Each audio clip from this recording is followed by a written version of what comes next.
Hey guys, welcome to today's Blitz video, and I think I'm going to stick with the format of doing one Blitz game now and doing a analysis afterwards, since I seemed to like that last time, but I'm free to suggestions, so we'll play it by ear, but let's get right into it.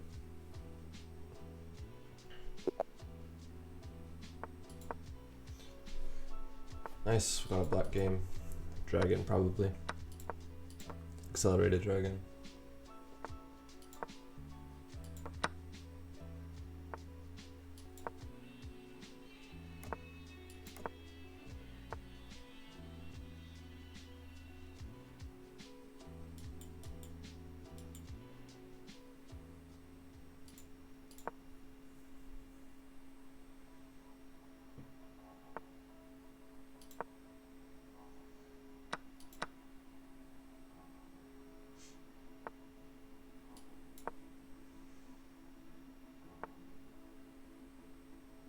That move looks bad.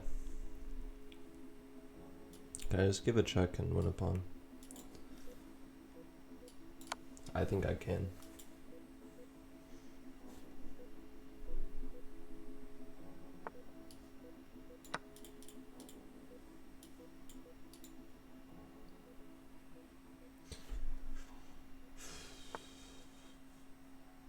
Should I take the exchange?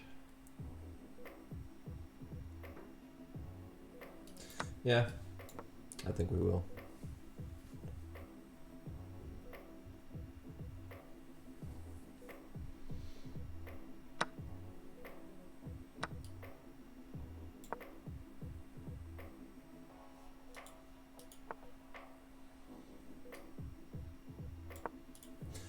Need to make sure I don't lose this pawn.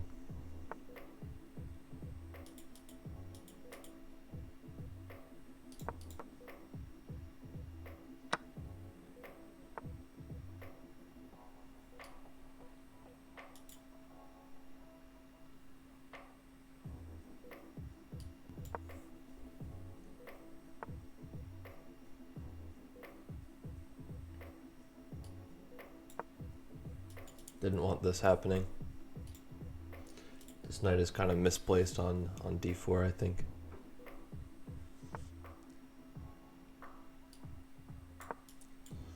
Trying to get our rook into this square. That square doesn't appear to do anything.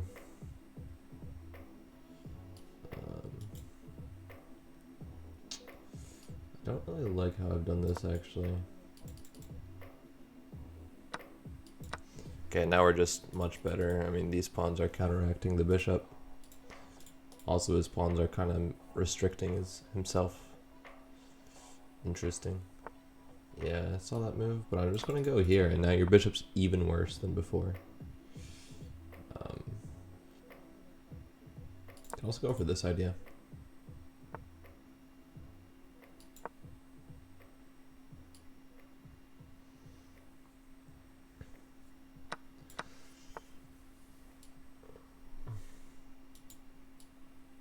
If we just stop the king from getting closer.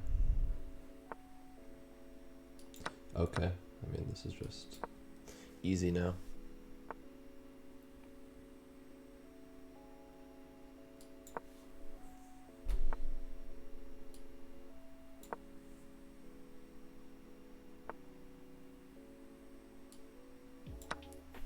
Okay.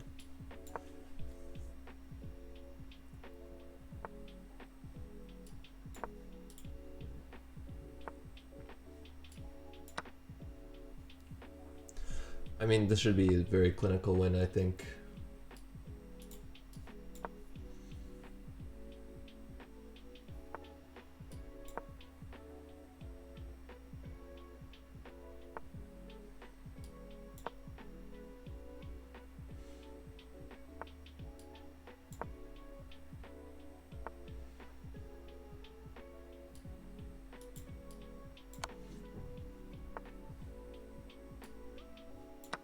Just take the pawn. Yeah, and he resigns. I mean, I was thinking about just sacrificing my rook for the bishop there, but I think just taking a pawn was easier. Of course, if he went here, What, this is like mate. Where's the mate? Here? This looks... Where's the mate? Bishop f3?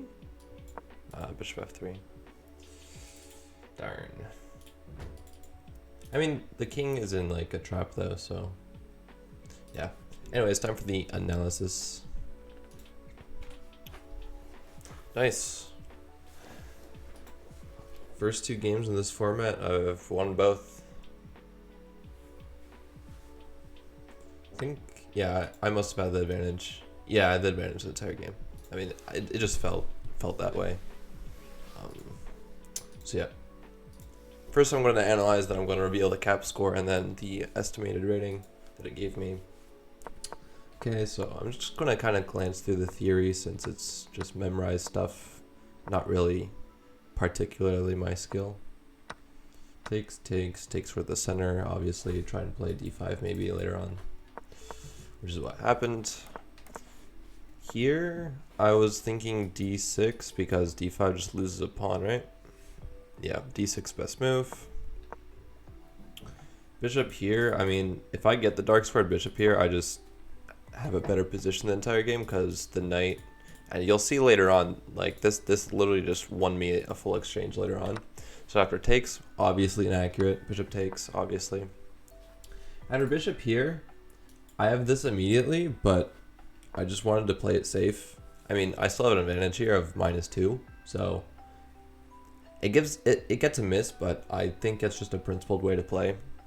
Because I don't really like dealing with e5 hitting my pawn and my bishop at the same time, forcing me to do something. So I played this way. It still gives me quite a nice advantage. And after another blunder, I finally found it. Go me, and then yeah, I just win a pawn here. And essentially, this is just a skewer. If my queen wasn't here, like this is just very, very strong. I could just put more pressure on this. But after takes, yeah, the top move is what I did. Just win a full exchange and not have any issues the rest of the game. And now the very obvious idea of playing for d5 since I have a pawn on c6 supporting it. So I just go for it. Yep. Yeah, this is good. Yeah, this is good, stopping this idea, right? So if I play anything else, it doesn't say knight b5 is that bad for me, but it's just annoying, and why would I allow it? So yeah, after knight back to f3, I don't really care about the knight getting here, because if you look at the squares that the knight is looking at towards me, what are those squares doing?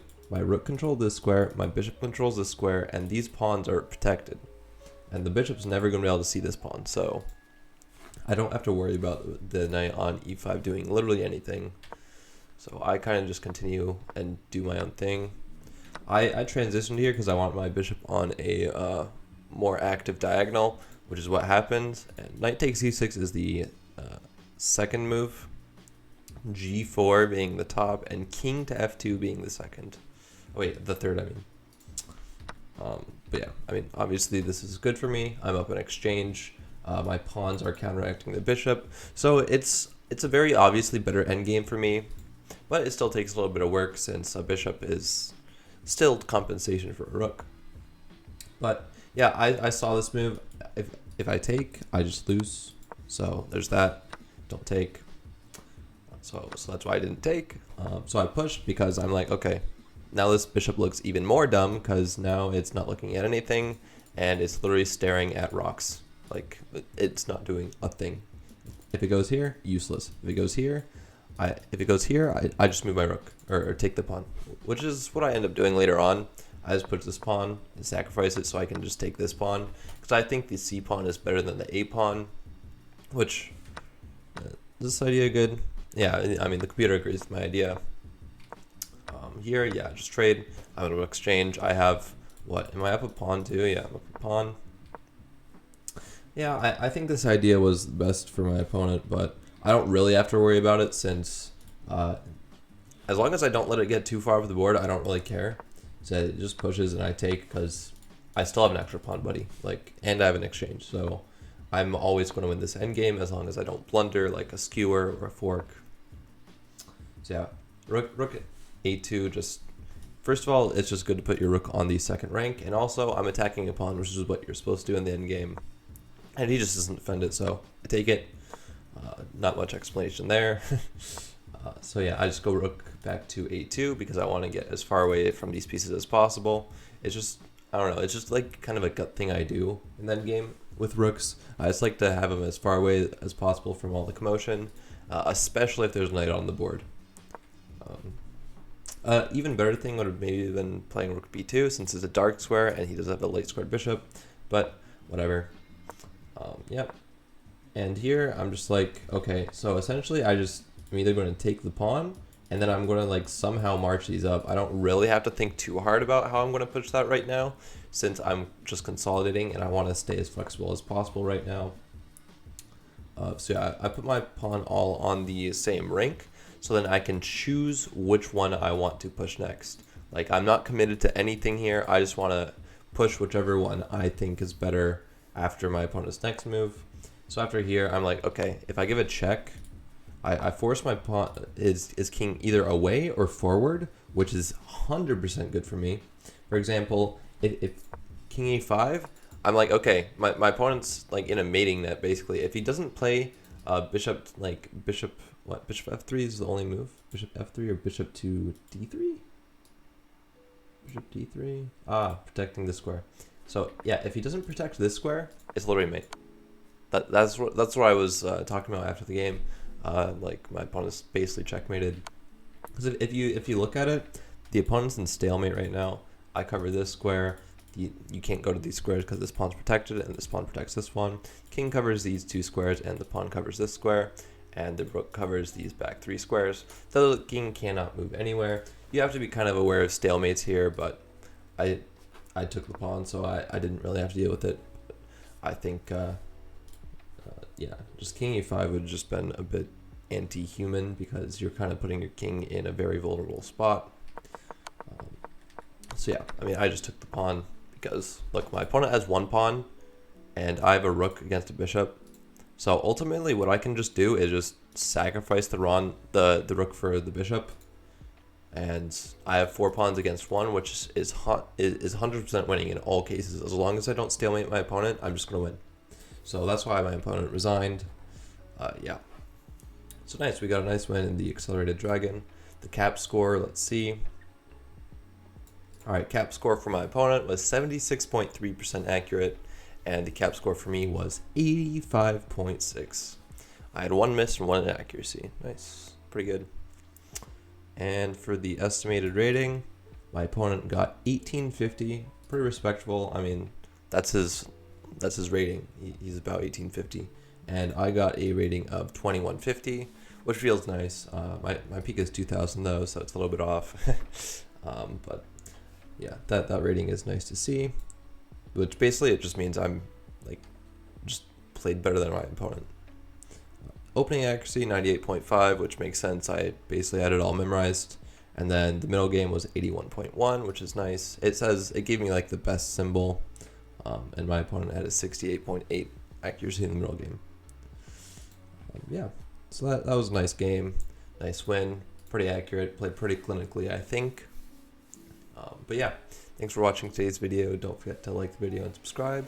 And I'll see you in tomorrow's video.